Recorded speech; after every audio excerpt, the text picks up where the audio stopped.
कपिलेश्वर जी।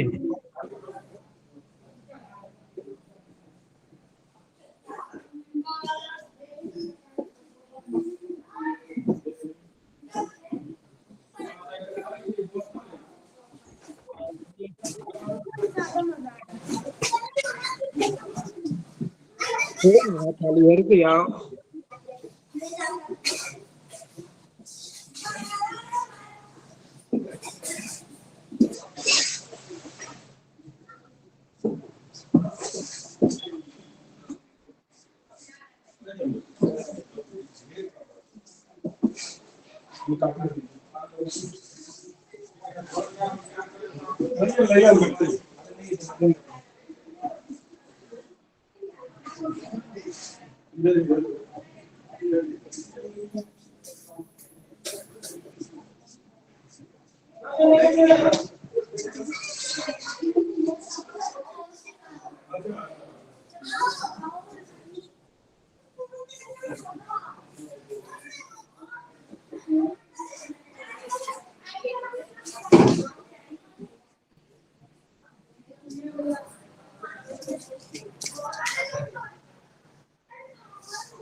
कक्षा को प्रारंभ करें कि और रुके?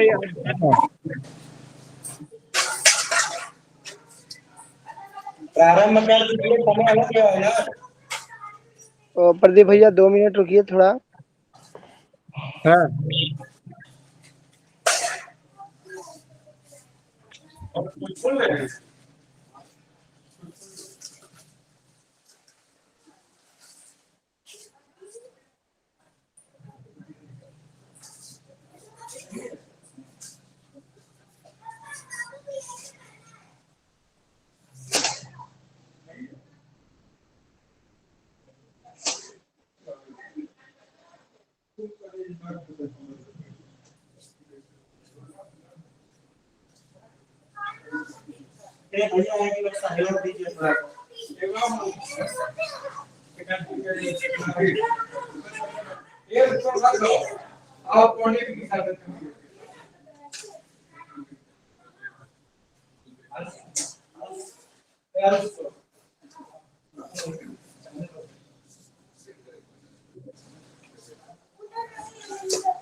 चलिए शुरू करते हैं। जी जी। हम लोग पेन और कागज लेके बैठ जाइए। आज हम आपको तारक ग्रह, ठीक है, तारक ग्रह और ग्रहों का स्थान, शत्रुग्रह ग्रह की पहचान, इस ग्रह का कहाँ अधिकार होता है, इस राशि का कहाँ अधिकार होता है, ठीक है। प्रदीप भैया शोर आ रहा है बहुत ज्यादा, किसी का आवाज नहीं आ रही है आपकी साफ। आवाज आ रही है ना? नहीं, शोर आ रहा है कहीं से, हाँ? थोड़ी आवाज भी आ रही कहीं से तो।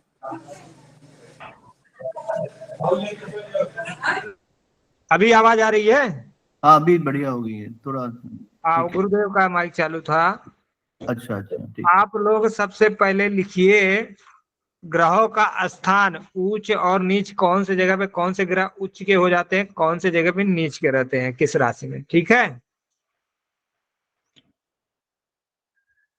तो पहले आप लोग एक साइड में मतलब कैसे कॉलम के रूप में लिखते हैं, तो पहले कॉलम में लिखिए नाम, लिखिए ग्रह सिर्फ लिखिए।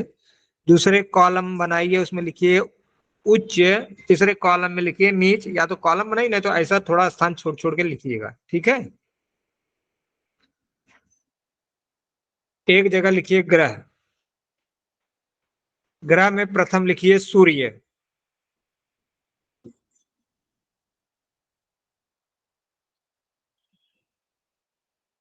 प्रथम कॉलम में ग्रह के कॉलम में लिखिए सूर्य। एक जन बोलते रहिए। जी बताइए, लिख रहे हैं। अब उच्च का जो कॉलम था उसके नीचे लिखिए मेष। हम्म, सूर्य में मेष उच्च का होता है, और नीच के कॉलम में लिखिए तुला। तुला में जो होता है वह नीच का हो रहता है। जी अब सूर्य के बाद लिखिए चंद्र।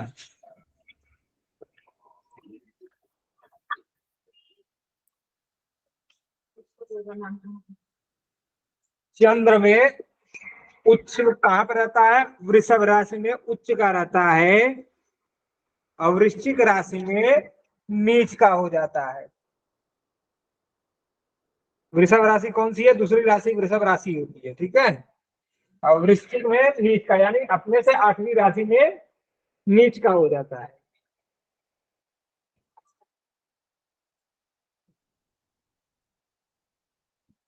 लिख ले तो कृपया बताइएगा। हाँ,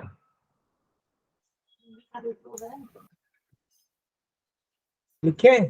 हाँ जी, लिख दिया। अब मंगल ग्रह, नीचे लिखिए ग्रहों में मंगल।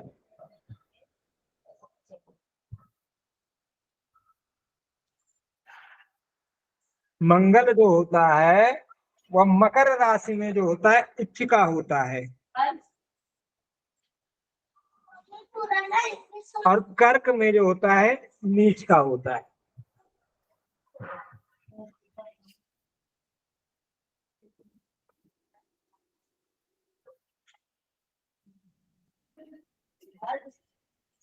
अब लिखिए बुध।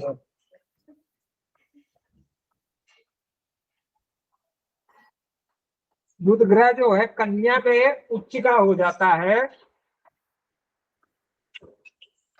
मीन राशि में नीच का होता है।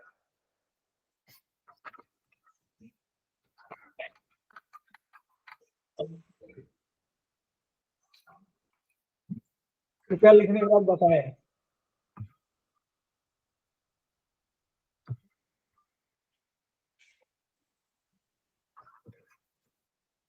बुध का लिख लिए। हाँ जी। अब लिखिए बृहस्पति। ये पूरी तरह से नहीं है एकदम, और सबसे मुख्य चीजें लिखवा रहा हूँ आज। गुरु का उच्च और नीच का आप लोग को बता देंगे। बृहस्पति, बृहस्पति जो होता है कर्क राशि में उच्च का होता है।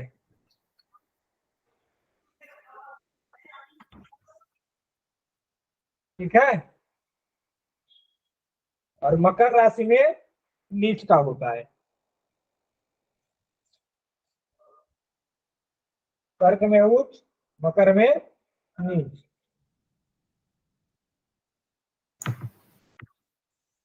हो गया।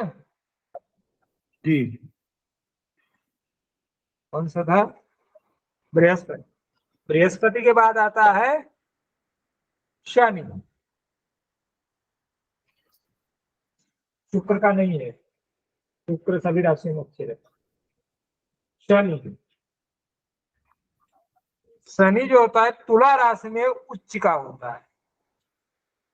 जो तुला राशि है वह शनि का उच्च की राशि है।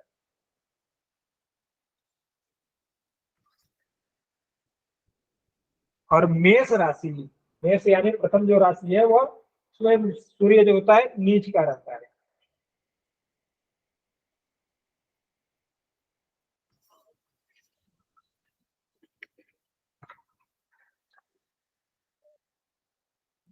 अब लिखिए राहु।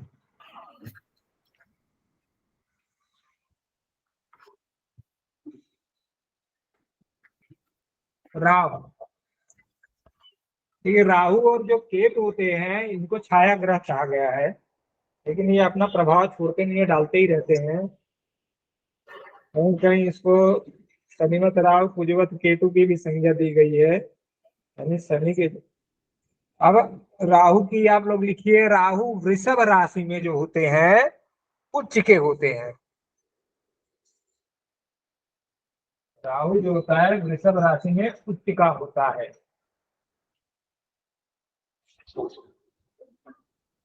और वृश्चिक राशि में, वृश्चिक जो राशि होती है उसमें नीच का रहता है।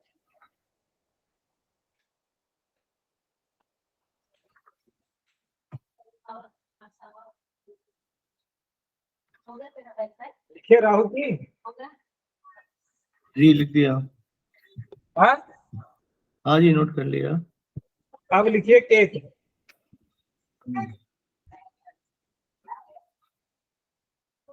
यहाँ पे और भी लोग जो है पुराने छात्र मुझे ना ही लिख सकते हैं। कौन है? नरेंद्र पंडित। अब केतु जो होता है, केतु जो है वह वृश्चिक राशि में उच्च का होता है और वृषभ राशि में नीच का हो जाता है। राहु के उल्टा पड़ता है ना, राहु जहाँ बैठता है उसके सातवें भाव में केतु रहेगा। जहाँ राहु उच्च का रहेगा वहां सीधे सीधे बात है, वहां पे जाके दूसरे उसके ठीक सातवें भाव में नीच का हो जाएगा, आठवें भाव में। ये बातें होती हैं। यहाँ तक आप लोगों ने लिख लिया? बताइए, लिख लिया ये वाली?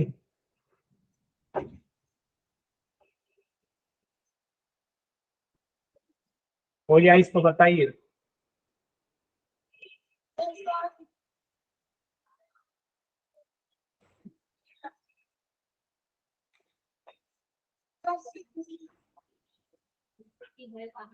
हो गई यहाँ तक? सुमित जी हो गया? ये उच्च नीच की राशियां लिख लिए आप लोग? और प्रदीप भैया हम थोड़ा ना लिख पा रहे हैं ना। नहीं लिख पाए? ना, हम थोड़ा नहीं लिख पाए हैं, मार्केट में थोड़ा जरूरी सामान कुछ खरीदना था जिस कारण से। को रिकॉर्डिंग मिल जाएगी, उसमें देख लीजिए यार। और किसी, सब लोगों ने लिखा? कोई एक जन बोलिए। सुनील जी लिखे? हाँ जी लिख दिया हम तो। अमन जी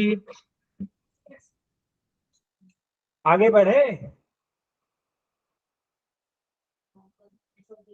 अब एक मोटा हेडिंग डाल लीजिए, उस पे एक लाइन छोड़ के, दो लाइन, शत्रु ग्रह एवं मित्र ग्रहों की पहचान। आज ये इंपॉर्टेंट चीज है, आप लोग समझ लीजिए, ये चीज समझ लीजिए। अगर समझ लिए तो समझ लीजिए कि आधा से ज्यादा आप लोग कुंडली का जो परीक्षण होता है आप कर लेंगे। ठीक है, बहुत ही मुख्य चीजें लिखवा रहा हूँ। शत्रु ग्रह और मित्र ग्रहों की पहचान।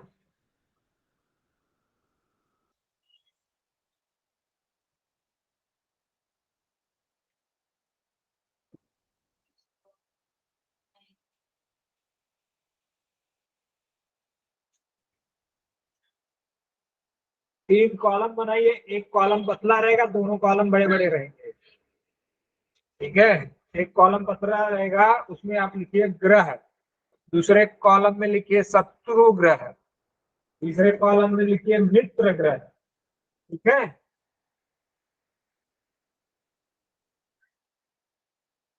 अब इसको समझने की भी कोशिश करिएगा आप लोग। जब भी कोई कुंडली आए तो सबसे पहले देखना पड़ेगा शत्रु ग्रह है कि मित्र ग्रह है। अगर वह शत्रु ग्रह है, मान लीजिए शत्रु ग्रह के राशि में बैठ गया कोई मित्र ग्रह, या मित्र ग्रह जो है मित्र ग्रह की राशि में बैठा है, तो उसका क्या फल होगा वो आगे चल के आपको पढ़ने को मिलेगा। इसके लिए इसको लिखना भी बहुत जरूरी है और समझना भी इस बात को बहुत जरूरी है। अब जो ग्रह वाला कॉलम में आप लोगों ने लिखा है उसमें प्रथम ग्रह आएगा सूर्य, ठीक है, लिखे सब लोग कॉलम बना के लिखे। सुनील जी कोई एकदम बताते रहिए। का पता नहीं, मैं तो लिख रहा हूँ। हाँ मैंने लिख लिया जी, लिख दिया। हाँ, एक कॉलम ग्रह का बनाइए, एक कॉलम शत्रु ग्रह का बनाइए, एक कॉलम मित्र ग्रह का बनाइए। ग्रह का कॉलम जो रहेगा छोटा रहेगा, शत्रु ग्रह का कॉलम थोड़ा बड़ा रहेगा और मित्र ग्रह का थोड़ा बड़ा रहेगा। तो पहले में लिखिए सूर्य, प्रथम ग्रह है सूर्य जो कि राजा होता है। तो सूर्य का शत्रु ग्रह कौन सा है? शनि और शुक्र शत्रु ग्रह है।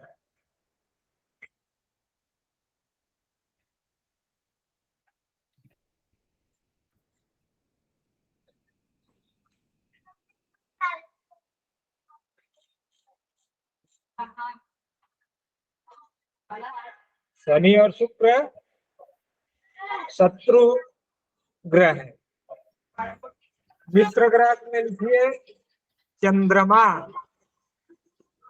बृहस्पति यानी गुरु, चंद्रमा, बृहस्पति और मंगल, ये इसके मित्र ग्रह है। ध्यान को समझिए और ध्यान से लिखिए, इसी में गड़बड़ हुआ बड़े से बड़ा ज्योतिष की रहेगा, अगर कोई रहेगा तो आपको तुरंत पकड़ लेगा, मालूम पड़ा मित्र को शत्रु बोल दिए तो।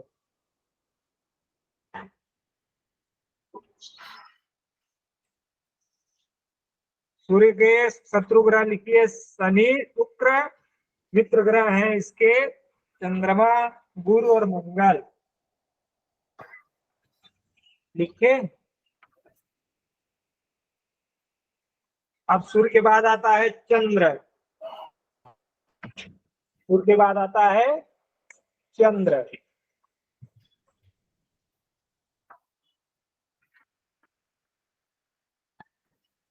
चंद्र का शत्रु ग्रह है राहु,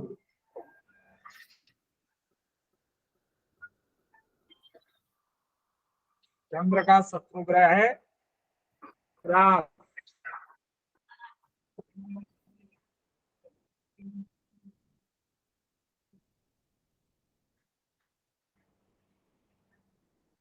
अब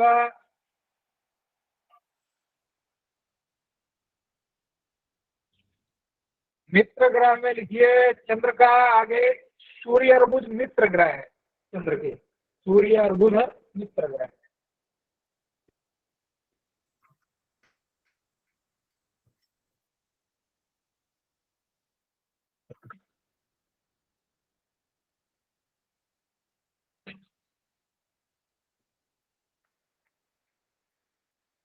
लिख लीजिए तो बताइए।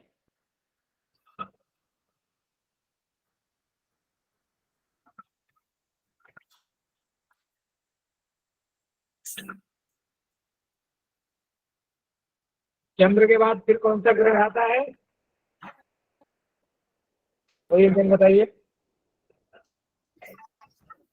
मंगल, चंद्र के बाद आता है मंगल।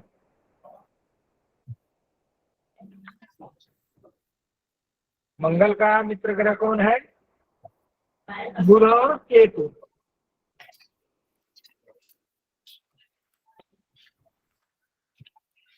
मंगल का मित्र कौन है? बुध और केतु। जैसा मंगल आपको, जैसे मंगल आपको प्रभाव देते हैं ठीक उसी तरह से केतु भी प्रभाव देता है। इसलिए बुध का मंगल का शत्रु ग्रह कौन है? बुध और केतु। मित्र ग्रह में लिखिए सूर्य, चंद्र और गुरु, मंगल के मित्र ग्रह।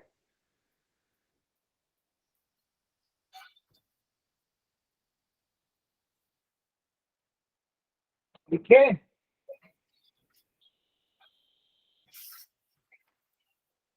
बोला करे, लिख लिए? जी लिख दिए। तो ध्यान से आप लोग समझिए और पढ़ के रखिए, तो बहुत इंपॉर्टेंट चीज है। अब लिखिए मंगल के बाद बुध।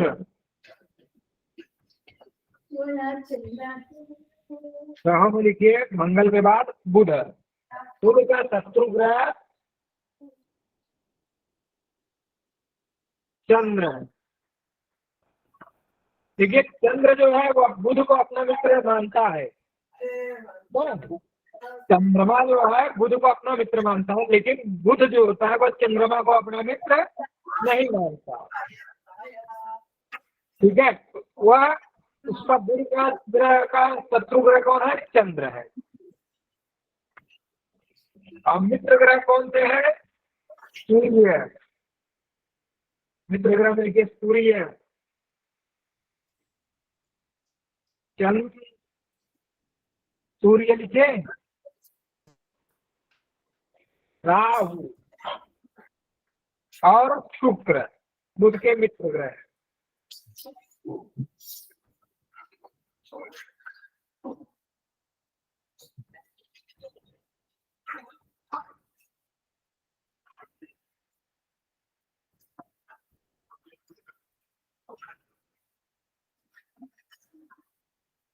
हो गया?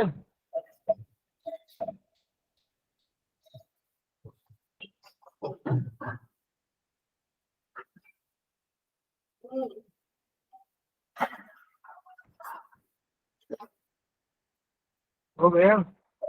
जी हो गया। हाँ प्रदीप जी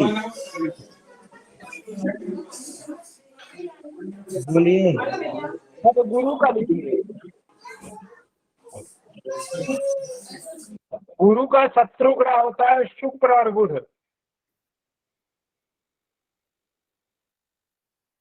गुरु का शत्रु ग्रह है शुक्र और बुध।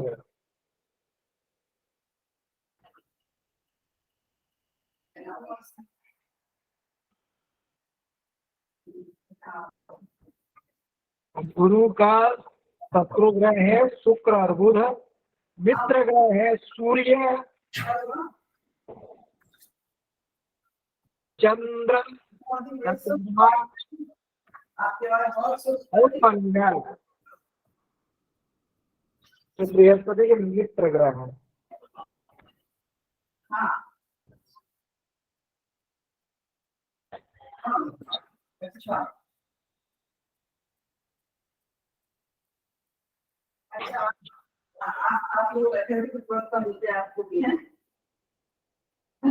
तो आपको अब लिखिए शुक्र।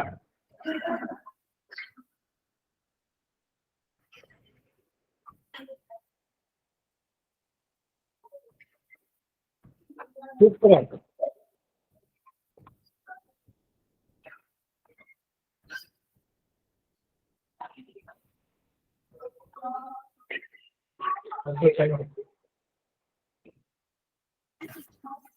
शुक्र के मित्र ग्रह है, शत्रु ग्रह है सूर्य,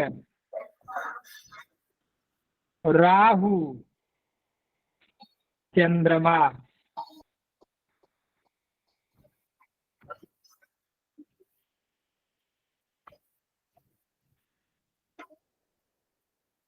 लिखिए आप लोग। जी लिख दिया। और मित्र ग्रह है बुध और केतु।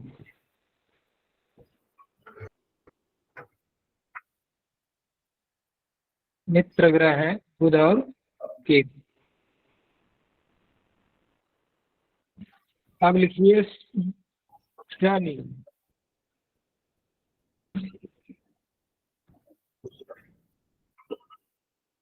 शनि, शनि का शत्रु ग्रह है सूर्य। शनि का शत्रु ग्रह है सूर्य, चंद्रमा मंगल,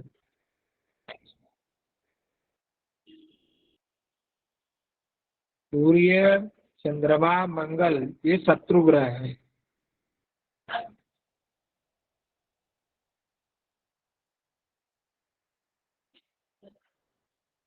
मित्र ग्रह इसके बुध, शुक्र और राहु। मित्र ग्रह कौन से है? बुध, शुक्र, राहु।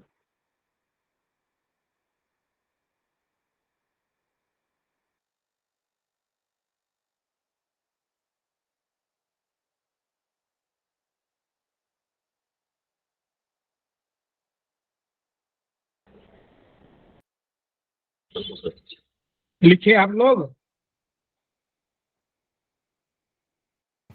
लिख लिया। अब लिखिए राहु।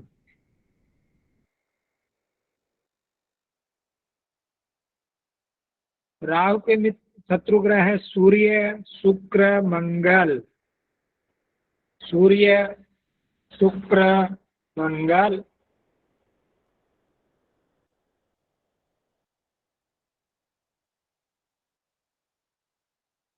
मित्र ग्रह है बुध, शनि, केतु। ये इसके मित्र ग्रह है, बुध, शनि, केतु। कृपया जो न लिख पाए बोल दिया करें।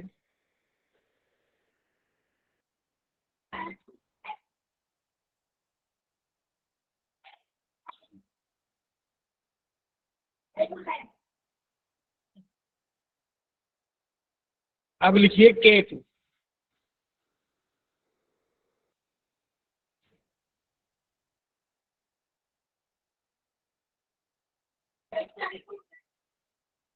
केतु शत्रु ग्रह है शुक्र, राहु।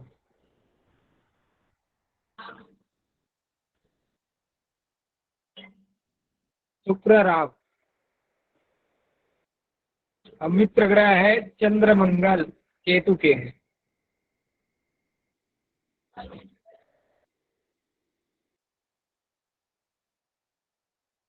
यहाँ पे भी वही दो, देखिए यहाँ पे भी वही कंडीशन लागू होती है कि आप हमको अपना मित्र समझिए, हम आपको मित्र नहीं समझे। राहु जो होता है केतु को मित्र समझता है, लेकिन केतु जो होता है राहु को मित्र नहीं समझता, वह चंद्र और मंगल के साथ चला जाता है। ठीक है, लिखा आप लोगों ने। केतु के शत्रु ग्रह हैं शुक्र और राहु, मित्र ग्रह है चंद्र और मंगल।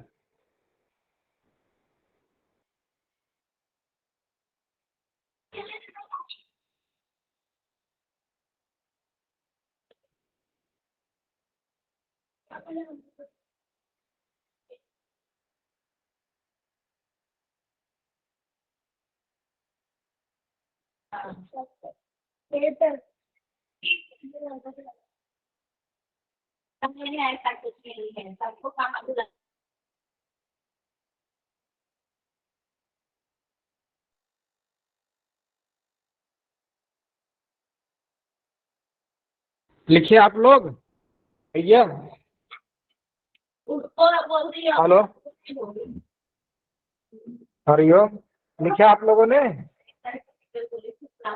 जी लिख लिया। अब लिखिए हेडिंग मोटे में, किस राशि का कहाँ अधिकार होता है?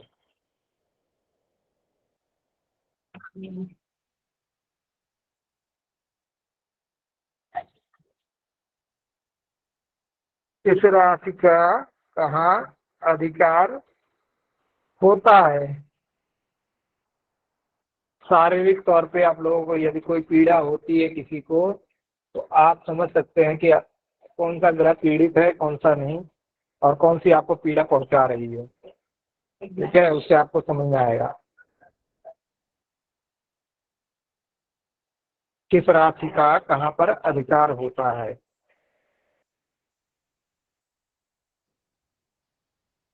प्रथम कौन सी राशि होती है? मेष। ठीक है, मेष, आप लोग ये हेडिंग डाले ना, किस राशि का कहाँ अधिकार होता है, ये हेडिंग है, डाल लीजिए।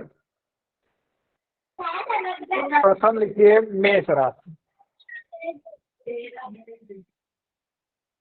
मेष राशि का अधिकार सिर पर होता है। मेष राशि का अधिकार सिर पर होता है।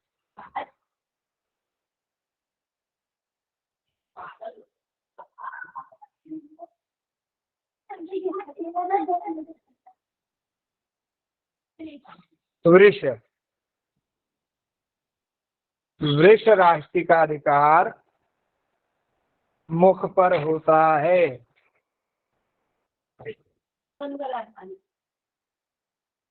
वृष राशि का अधिकार मुख पर होता है।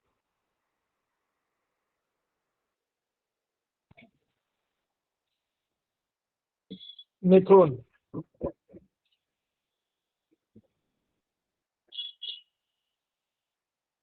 मिथुन राशि का अधिकार वक्ष, छाती, वक्ष, छाती, बाजू, श्वास नली पर अधिकार होता है। वक्ष, छाती, बाजू, श्वास नली पर अधिकार होता है।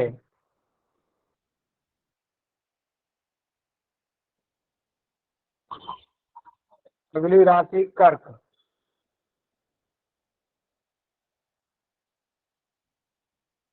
कर्क राशि का अधिकार हृदय पर होता है।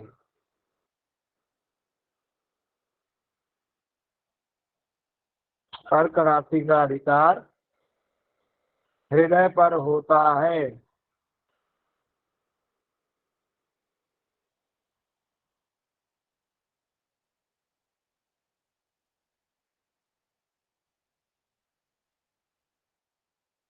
आगे सिंह राशि। सिंह राशि का अधिकार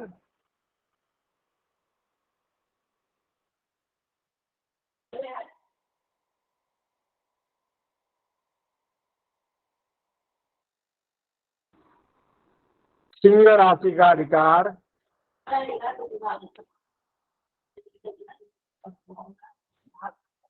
गर्भ एवं पेट पर होता है।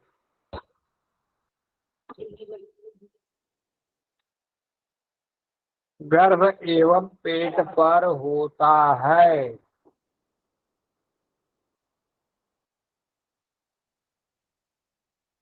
अगली राशि है कन्या। अगली राशि है कन्या।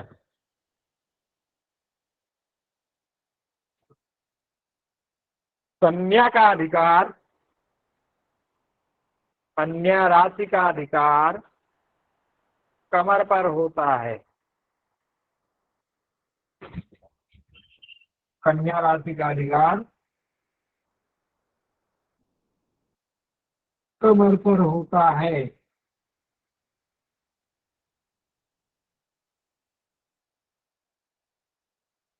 तुला राशि।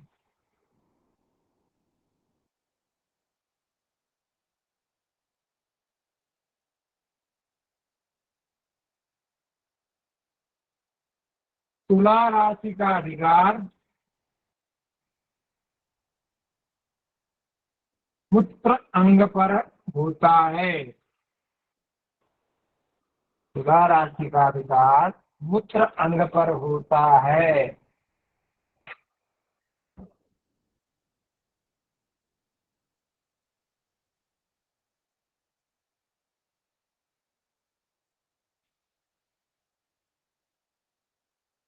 वृश्चिक। अगली राशि वृश्चिक।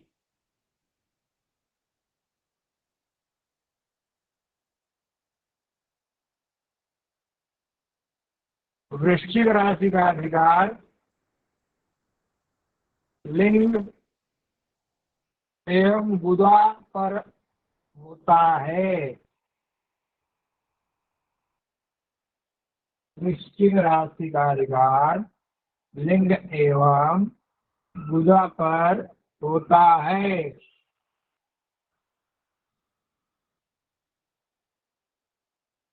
अगली राशि है धर्म।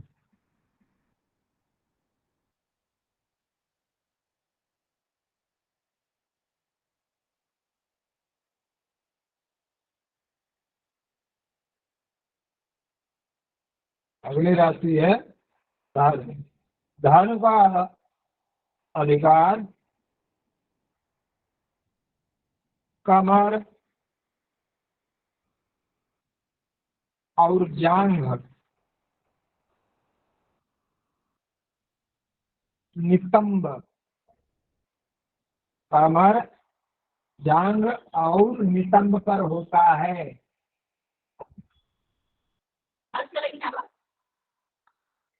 धनु राशि का अधिकार कमर, जांघ और नितंब पर होता है। धनु के बाद क्या आएगा?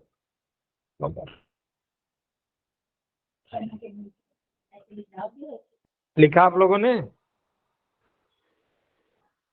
हरिओम। गौरव जी, रोहित जी, लिखा? ये लिखा है।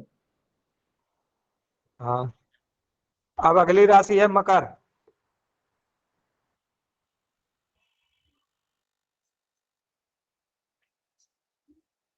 मकर राशि का अधिकार जोड़ और घुटनों पर होता है। मकर राशि का अधिकार जोड़ और घुटनों पर होता है।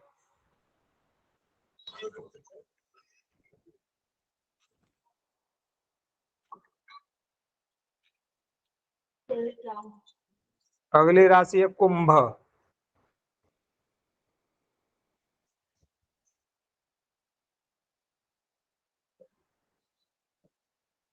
कुंभ राशि का अधिकार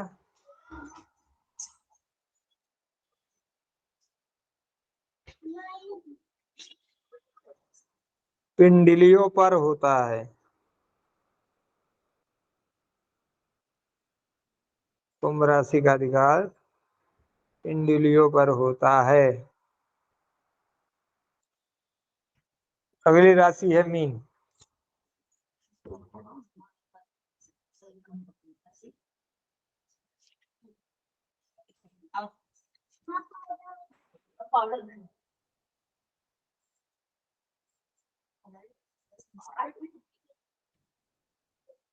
हरिओम।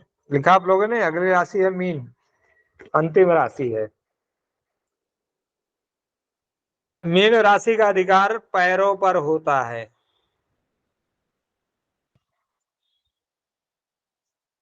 मीन राशि का अधिकार पैरों पर होता है। गए?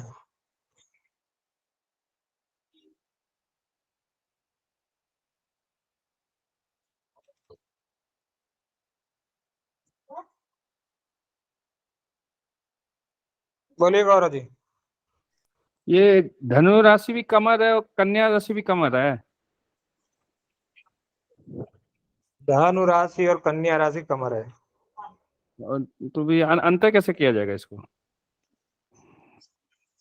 और कमर के रहेगा तुला किसी में। राशि में रंग और वृश्चिक में लिंग और बुधा है, तो ये दोनों में तो एक ही हो गई। हाँ, वृश्चिक का मूत्रांग जो है ना, वहाँ पे भी जी है, उसमें भी कुछ दिक्कत रहेगा तो भी है। जी। उसमें भी फर्क है, गुदा पर भी उसका अधिकार होता है और लिंग पे भी होता है वृश्चिक का। ये तुला फर्क आ और जाएगा, उसमें जी मालूम पड़ जाएगा जब कुंडली विश्लेषण करेंगे तो आपको फर्क आएगा। जी ठीक है। अगर तुला है तो जी तुला पे अगर आप ग्रह का कुछ दृष्टि इत्यादि रहेगा और तुला मान लीजिए वहां पर राशि स्थित होगी तो ये होगा कि लिंग या मूत्र के साथ उसका कुछ दिक्कत रहेगी। जी। ठीक है। ठीक अच्छा, है। ग्रहों का कार्यकाल लिखे हैं आप लोग? नहीं। ठीक है। ग्रहों का कार्यकाल एवं प्रतीक हेडिंग डाल लीजिए।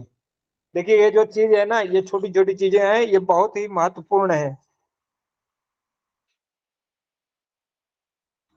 इसके बगैर आप लोग कोई विश्लेषण नहीं कर पाओगे, इसको ध्यान से रखना। ये पूछे भी सकते हैं, गुरुदेव भी पूछ सकते हैं बीच बीच में, या कोई भी पूछ सकता है। ठीक है, ग्रहों का कार्यकाल एवं प्रतीक, इसके क्या प्रतीक होते हैं। सबसे पहले लिखिए सूर्य।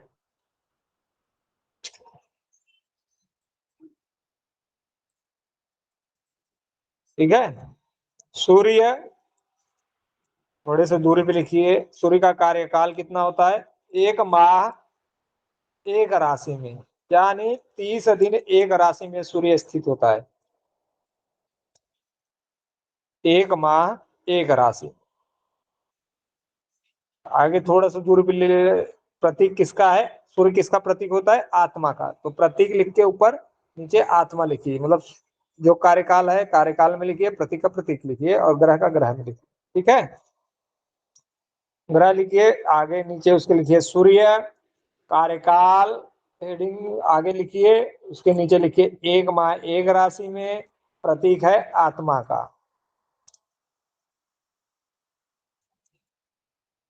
1 2 3 कॉलम रखे ना, बनाइए कॉलम तो कम से कम थोड़ी दूर दूरी पे लिख लीजिएगा। सूर्य के बाद आता है चंद्र।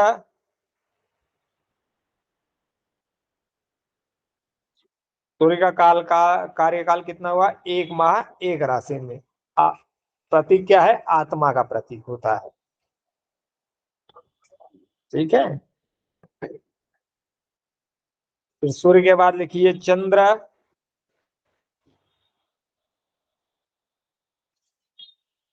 चंद्र जो होता है वह 2.25 दिन रहता है। चंद्र कितना दिन रहता है, 2.25 दिन। और चंद्र मन का प्रतीक है, प्रतीक में लिखिए मन। इसका प्रतीक है मन का।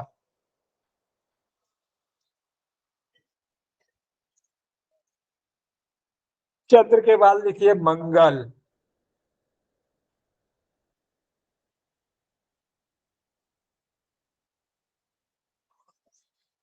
मंगल,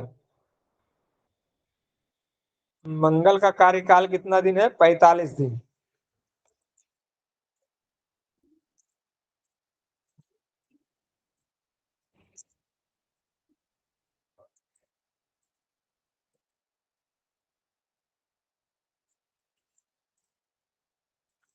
45 दिन यानी 1.5 महीना, थोड़ा ऊपर नीचे।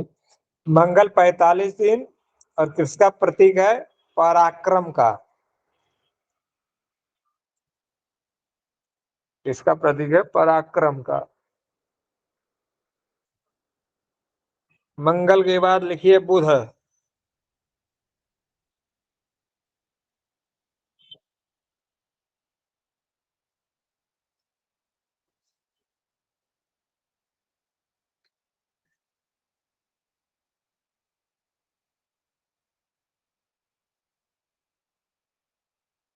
बुध जो होता है उसका कार्यकाल है 20 से 25 दिन। 1 राशि में कितना दिन रहता है, 20 से लेकर के 25 दिन। और बुध किसका प्रतीक है, वाक शक्ति, जो वाणी होती है उसकी, उसका प्रतीक है बुध। जिसका बुध शुभ नहीं रहेगा, उसकी वाणी जो है या बोलने का जो दिक्कत रहता है उसे, या जो नहीं बोल पाता है ढंग से, तुतलाते हैं हकलाते हैं, तो समझ लेना बुध उसका दूषित है। ठीक है, बुध का कार्यकाल है 20 से 25 दिन, और किसका प्रतीक है, वाक शक्ति, वाणी का।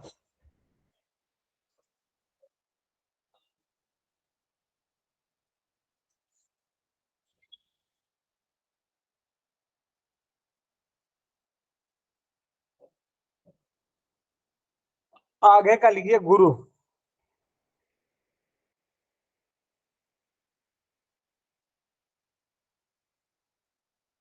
गुरु है 13 माह गुरु का कार्यकाल कितना है? 13 माह।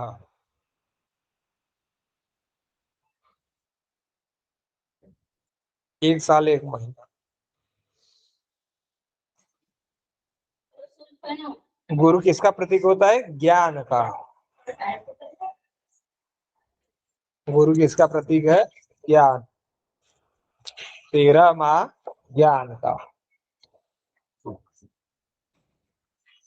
अब लिखिए शुक्र।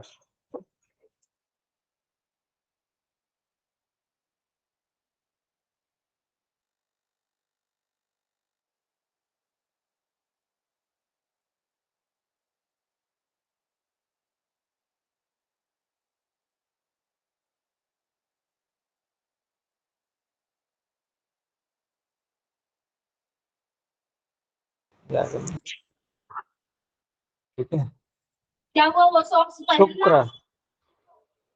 शुक्र का है 30 दिन। शुक्र का काल कितना है? 30 दिन। और प्रतीक कितना है महीने किसका है? शुक्र भोग का। शुक्र 30 दिन भोग का होता है।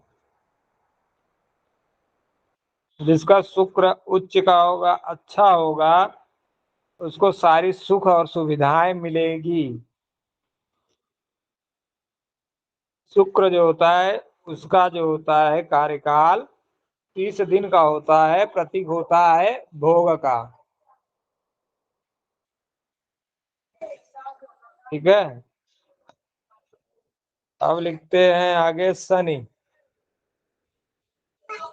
शनि का कार्यकाल है 30 महीने, यानी 2.5 वर्ष। इसका कार्यकाल होता है 30 महीने 2.5 वर्ष।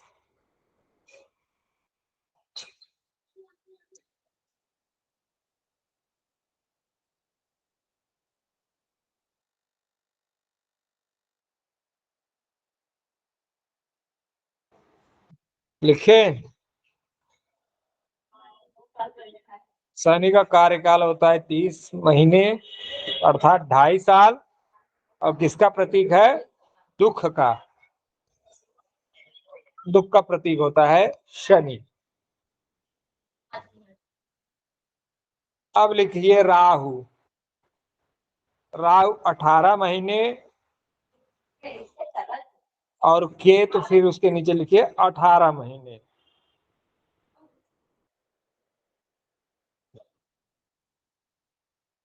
राहु 18 महीने, केतु 18 महीने।